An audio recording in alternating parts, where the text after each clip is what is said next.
White House. Donald Trump Muslim plan disqualifies him from presidency. Donald Trump's statement that Muslims should be banned from entering the United States disqualifies him from being president, the White House spokesman said Tuesday. The fact is what Donald Trump said yesterday disqualifies him from serving as president, White House Press Secretary Josh Earnest said in Tuesday's press briefing. For a White House administration to so heavily weigh in on an opposing party's nominating contest is a highly unusual step. Earnest noted first that every president must take an oath to preserve, protect and defend the U.S. Constitution, and thus, he said, Trump would not qualify. The GOP frontrunner on Monday released a statement calling for the U.S. to refuse entry of foreign Muslims. His proposal was met with widespread criticism, including from several candidates in his own party. But Earnest had harsh words for the GOP as a whole, too, saying all GOP presidential candidates have signed a pledge to support whoever is the eventual nominee. For Republican candidates for president to stand by their pledge to support Mr. Trump, that in and of itself is disqualifying, Earnest said.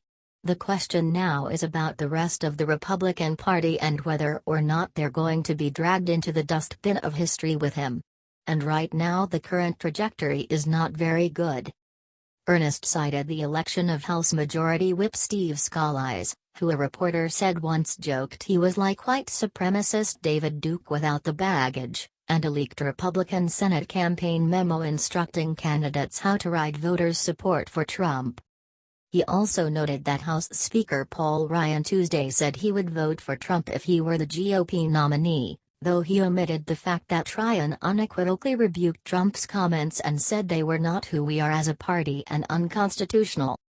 The White House spokesman on Tuesday also called Trump a carnival barker. The Trump campaign for months now has had a dustbin of history-like quality to it, Earnest said. Secretary of State John Kerry also rebuked Trump's comments.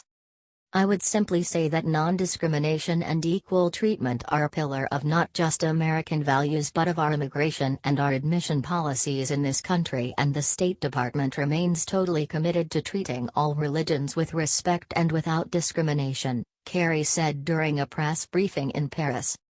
He added, as I travel around the world, it is clear to me and how both our friends and our adversaries watch and listen to the discourse in the U.S., and I believe that comments such as those that we just heard are not constructive, and I would say that is putting it diplomatically.